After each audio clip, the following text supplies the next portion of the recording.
This conference will now be recorded. Welcome back to Live Talk with Dr. B. Hill. If we have any guests today, we ask that you ask questions in the upper right-hand corner and use the chat. So, Dr. B, you don't sound very well today. That cough sounds It's terrible. yeah, it seems to be back again. So I have no idea. Let's see here. Travis is running late. He's been helping out his family. Let's see what he got here. But is in the process of logging in right now.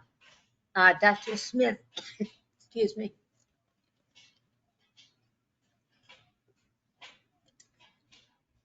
Dr. Smith has an emergency with his dog. It seems like Oh, his dog has gone into congestive heart failure, and oh he's with his no. dog right now at the vet. So, but we've Definitely. had a very interesting week with Yes, our guests, and it's been really, really great.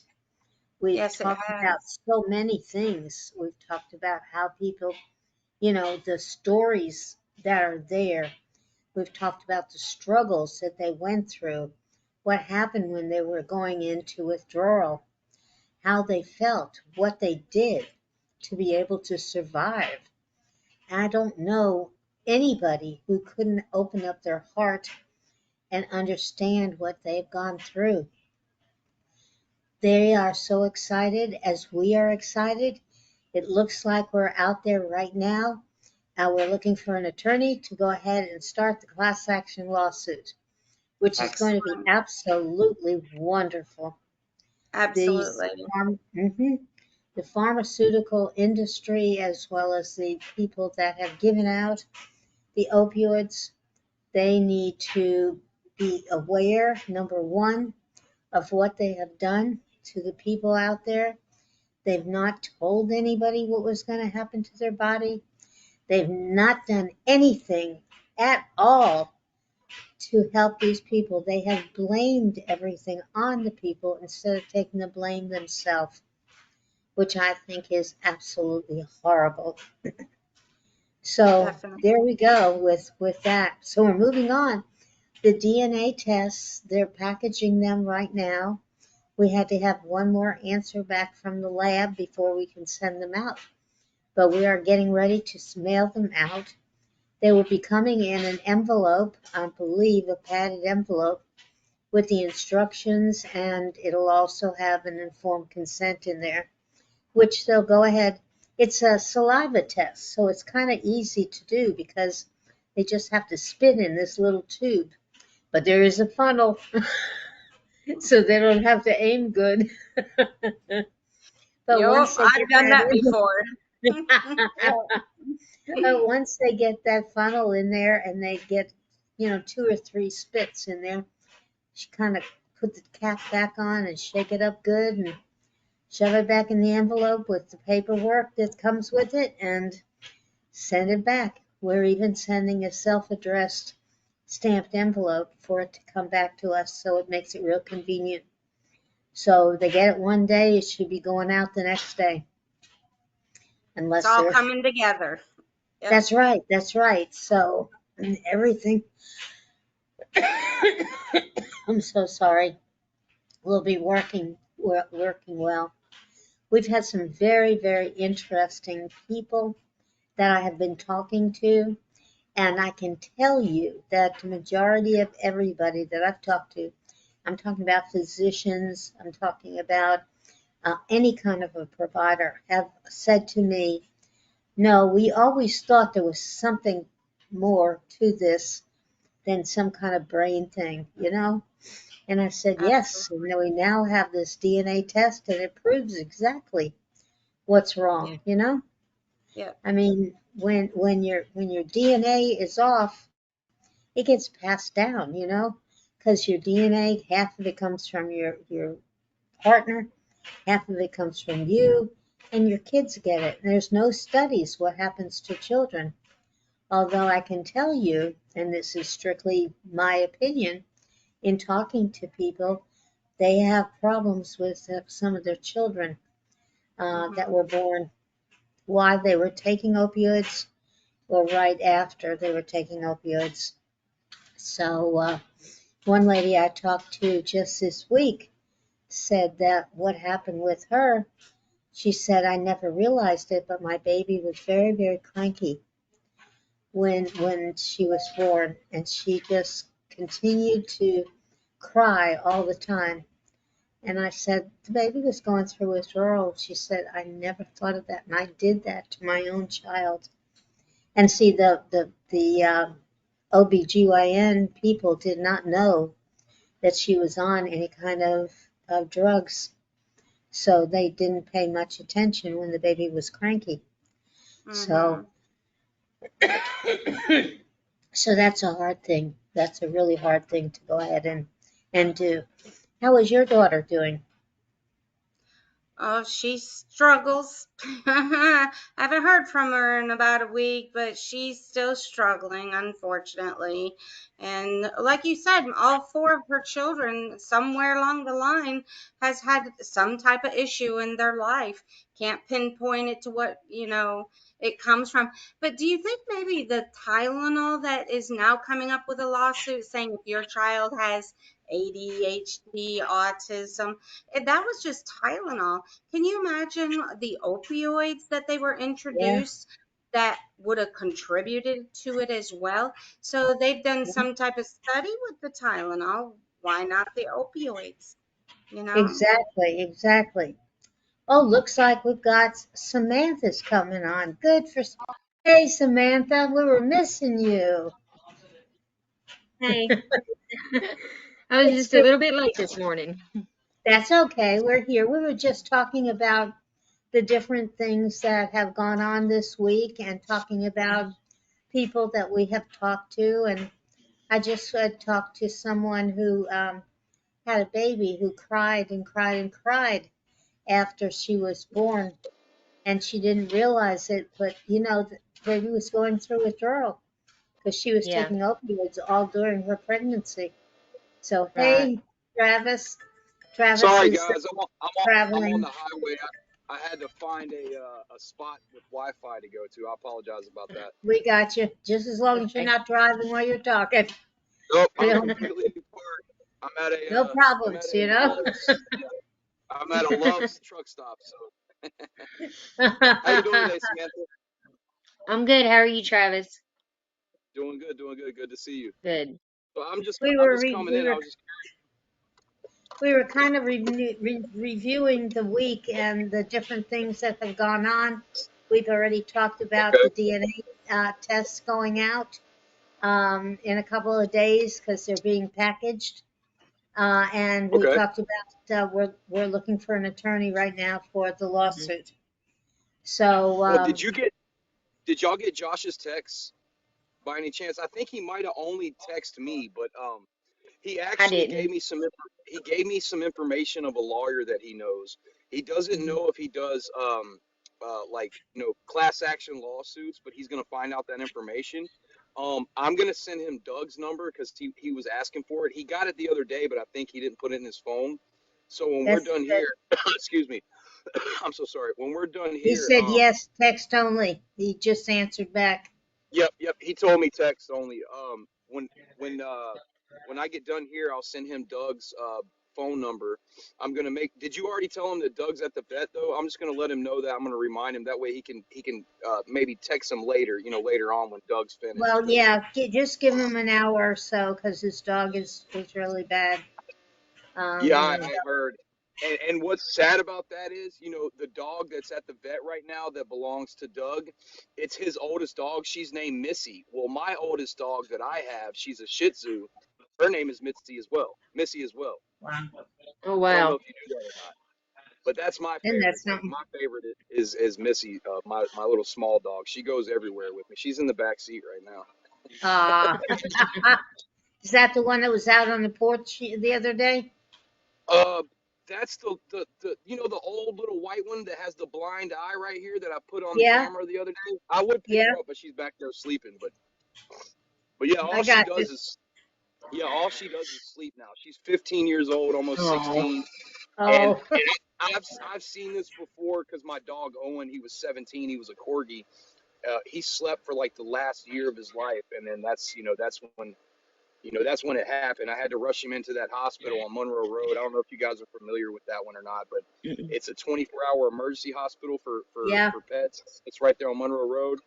So yeah. that's where anytime I've had an emergency, I always rush my dogs in there. So, but yeah, I had a whole funeral for him, like literally, like my mom, my wife, my kids, like they had him in this little basket with a blanket, and they had his dog tags, that he always had. They let me have the original dog tags, and then they had another tag that they have to use to show what dog it is and who it belongs to with their company. They actually cremate him with that, and then they'll take that tag and they'll put it in a bag and they'll give that one to you as well. It wasn't too bad. This was 5 years ago. I think I paid like $500 for that funeral, but they gave me a deal because I don't know, they felt really bad for me because I took that one really bad because he had been in my life for 17 years, and there was a time when I lived with my dad. I forget what happened. I got in trouble at school and my dad kicked me out. I think I might have told you this, Dr. B. My dad kicked me out. Oh, I know what it was. I dropped out of school when I was 17.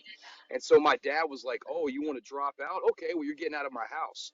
So I was homeless for 2 weeks with that dog Owen that I was telling you about, and I was sleeping in my Cadillac that my dad had bought me.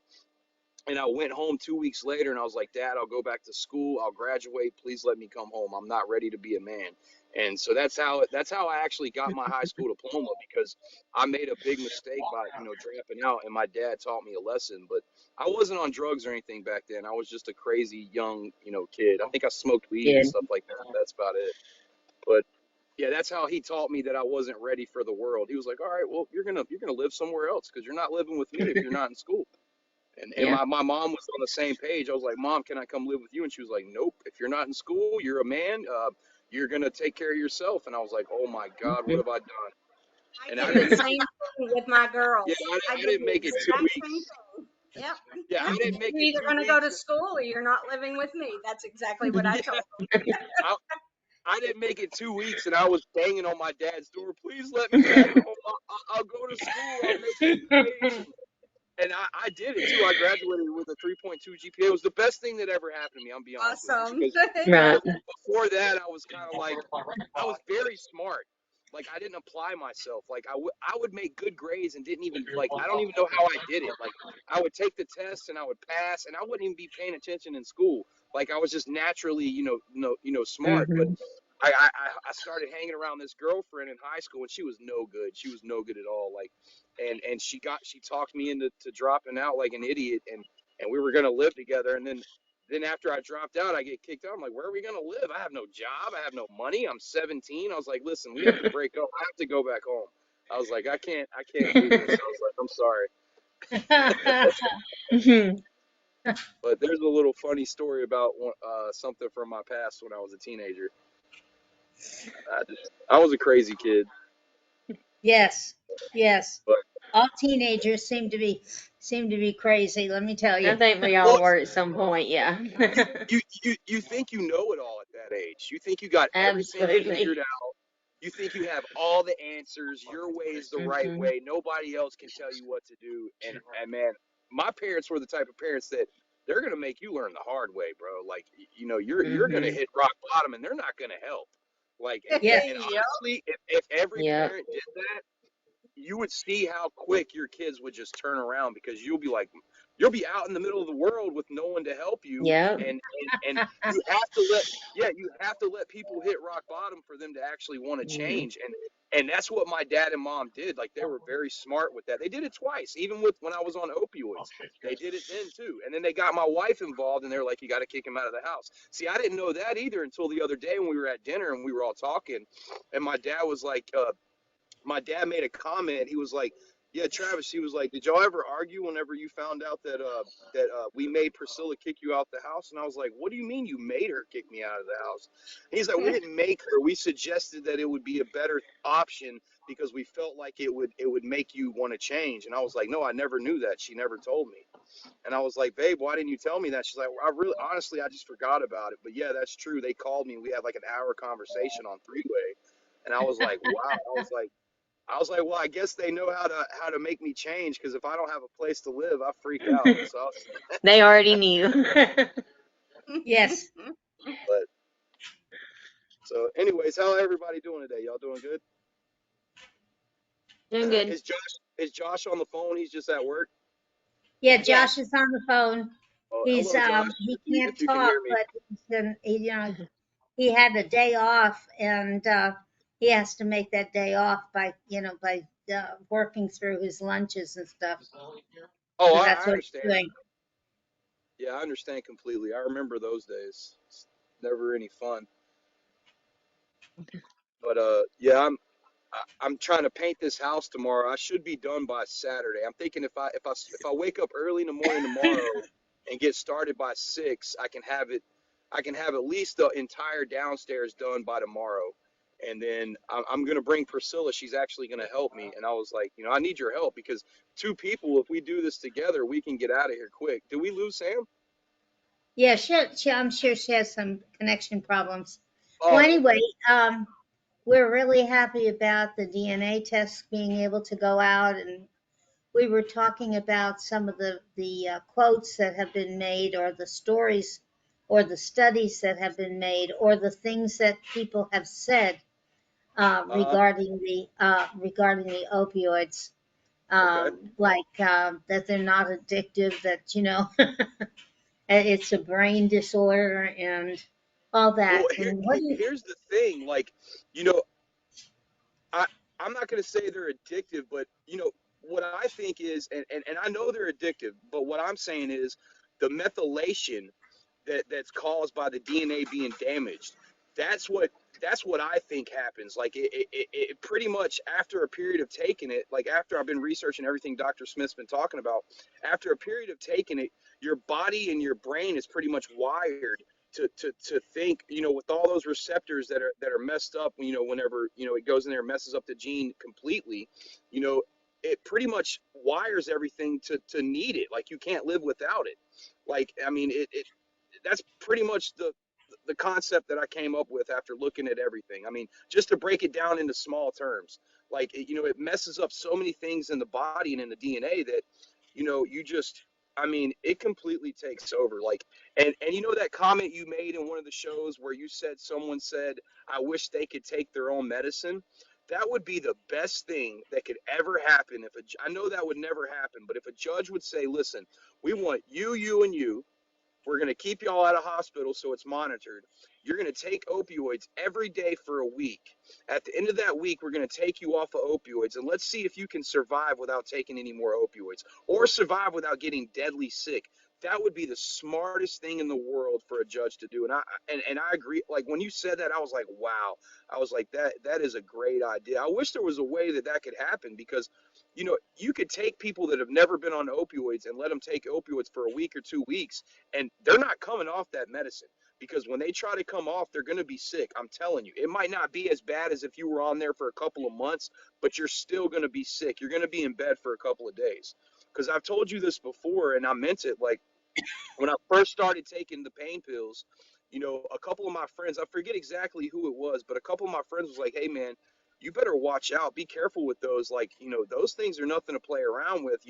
Even if you're taking it like the bottle, those things are going to take control of you and you're going to be addicted before you know it." And I'm like, man, that's not going to happen to me. I remember saying that. I was like, that's not going to happen to me. I take them exactly like the bottle. I'm not snorting them. I'm not smoking them. I'm not abusing them. And this is before like I was only taking 4 a day, like the bottle said. I did that for at least, I want to say, 4 months, and then it stopped working. Like if I took one and then what was it? It was 8 hours, 8 hours. Yeah, it was 8, 8, 8, 8. So if I took one, by the end of like 5 hours, I'm already starting to feel sick after like, a couple months in. So I'm like, what the heck is going on? I've taken one, like the bottle says, it's not working for my pain like it was. And I'm also feeling really sick after about 5 hours. So I was like, oh my gosh. And that is when I started taking more. You start taking more because you don't want to feel that sickness that starts coming on. And then it's like the tolerance just keeps building and building and building. And so now you're taking 3 at a time. Now you're taking 4 at a time. Now you're going to your doctor and you're trying to get him to get you on a stronger medication because that's not working. You know what I mean? It's like a never ending cycle where your body's going to continue to have to go up, up and up and up and up and up. And the more you go up, the more you get sick. Let me add that too. The more your tolerance goes up, the worse the sickness is when you go into withdrawal. And I've never Wow. said that before, but I mean that. Like I remember the sickness I got 2 months in when I tried to quit cold turkey. I told you about that, and I felt really sick, and I was like, "Oh God, I'm not doing this. I got to work." And Josh mentioned this the other day. He said, I had to keep my family. No, no, no, it wasn't Josh. It was the guy we talked to yesterday. What was his name? Glenn, He came, um, what, Glenn. He made a Stephen, Steven. Okay, the guy that was walking around the parking lot yesterday. He came Stephen. on after the live. Steven. Okay, so he made a comment, and I was like, wow, I remember thinking that exact same thing. He said when he first started taking the opioids, he tried to get off and noticed that he got sick. And he said, I couldn't be sick because I had to function and take care of my family still. That's exactly what happened to me. If it wouldn't have been for the fact that I had to go to work every day and provide for my family, I probably would have sat in my house for a week and just, you know, tried to just, struggle it out or whatever you call it. I would have just tried to go through it and get the sickness done, but I didn't have that option. So it's almost like they get you in this trap. You're in a prison, like especially if you're a working man or woman that has a family. You take these medications and then you try to get off of them yourself and you realize I can't come off of these. I'm going to be very ill and for a long time, not just 1 or 2 days. You're sick for at least a week, and then a week after that you're still feeling bad. I mean, it probably takes But a good month to but they say that the only reason you're taking them is to get high and feel really good, and really happy, and whatever.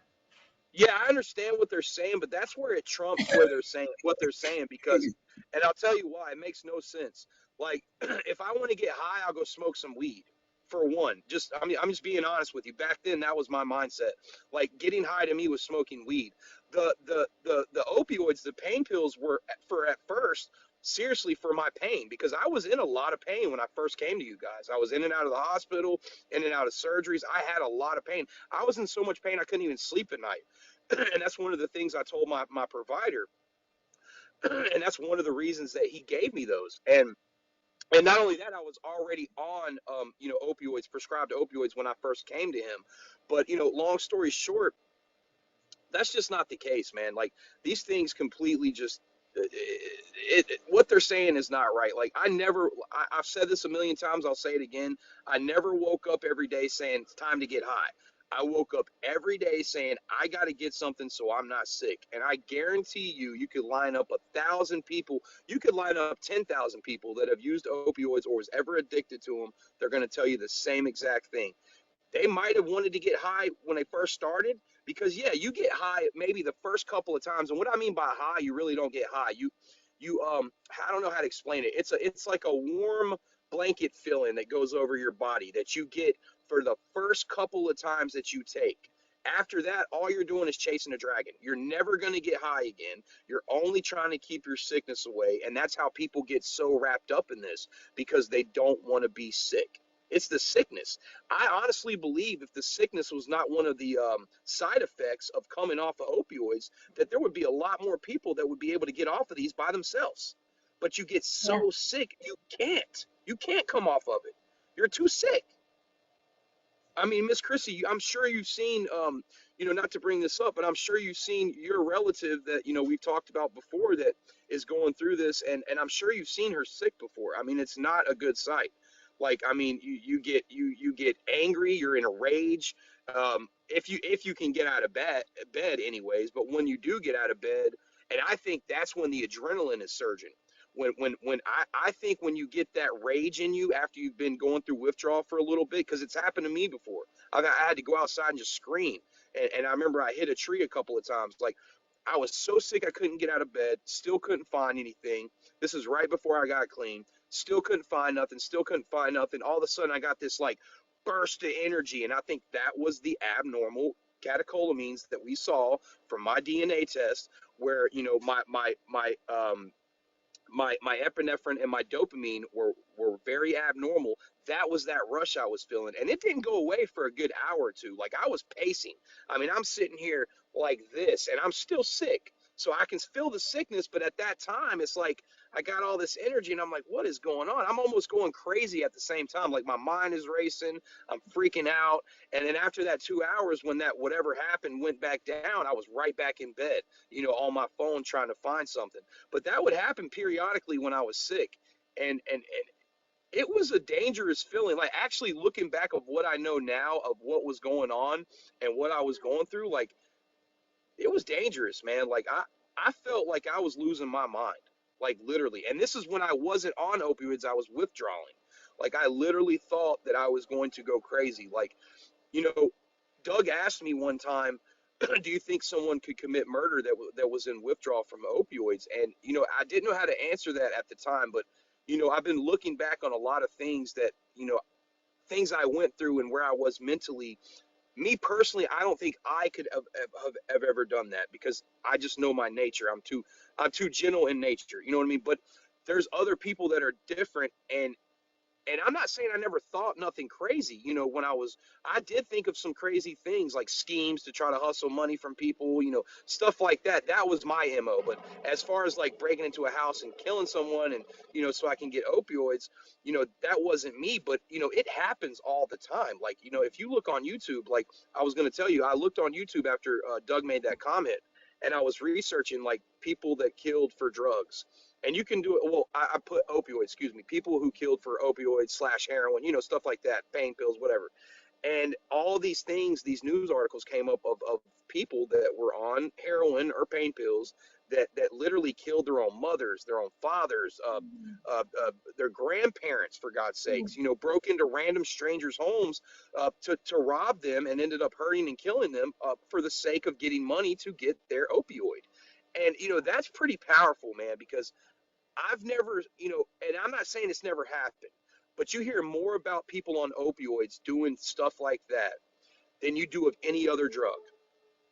And I know meth's bad, I know crack's bad, I know all this stuff is terrible, but and I'm sure it happens with the other drugs, but as far as like opioids, it takes the cake. Like, people that are on opioids are completely out of control. Like, their body's out of control, their mind's out of control, and you can't sit in here and tell me that that's something that they did, because you're taking a completely. What just happened? I think he lost his camera. He Uh-oh. lost Oh, connection. no, no, I got it. It's because you're You got taking, it? and the reason Okay. I say that, yeah, I got it. The reason I'm saying that is because you can take a completely normal person, completely normal, and these are the people I've been talking about. Someone who has an education, never been in trouble a day in their life, never been in a fight, never been suspended from school, has a really good job, owns a house, has a family. You can take a normal person like that and put them on opioids, and I've seen this firsthand. I mean, honest to God, I've seen it. I was on opioids at the time when I witnessed it, and I knew what was going on, but I didn't care about anything but, not being sick and getting those opioids. So I really didn't care about it at the time. And I hate to say it like that, but it's the truth. But, now looking back in retrospect, it's just so sad, because these people who were once normal, I mean, normal, everyday, good citizens who pay their bills and pay their taxes, they're no longer like that. They're either dead or living on the street somewhere. And I mean, most of them that I knew are not here any longer. And then the rest of them who did not get clean, there are a few that I know that got clean. They chose to make the decision like I did, and they did the right thing. But the ones who aren't dead, they're living under a bridge somewhere. Like, I'm serious. Like, Yeah. and these were people that were normal, no mental problems, no history of mental health in their family, nothing. So them trying to say that it's a mental issue, it's like, basically, how are you going to tell me mentally disturbed people? It's genetics. They've proven that. They've proven that it's genetics. It's not always that case, but most 9 times out of 10, it's a genetic thing. Am I not mistaken, Dr. B? I've also read that myself. Yes, Okay, it so is. how can you take a normal person with no mentally disturbed genetics in their lifeline at all, and then put them on an opioid medication, and then a couple months later they're completely out of their mind, completely bonkers? You cannot say that it's our fault. You cannot say that it's the doctor's fault. You cannot blame it on either one of them anymore. It's their fault. It's It's their their fault. medication that they're making. That they have not tested it properly. They don't understand what they're doing to people. They are wiping people out. I mean, they are literally wiping people out left and right. I mean, I heard of another person. I did not know this person, but I knew the person who knew the person. But one of my old friends texted me. She is clean, by the way. She's been clean for 2 years. Thank the Lord. But she texted me and she was like, she needed someone to talk to. I was like, well, what's going on? I haven't heard from her maybe 6 months. And I was like, what's going on? Are you all right? And she was like, nah, one of my friends died that, I used to use with. I tried to get her to get clean, and it's just, she wouldn't do it. And I was like, I'm so sorry. I was like, you can't make that decision for other people. They have to make it for themselves. But, I'm so sorry. I know what you're going through. And she's like, yeah, this is like every other week for me. And I was like, hon, I'm sorry to tell you this, but it's going to be like that for a while.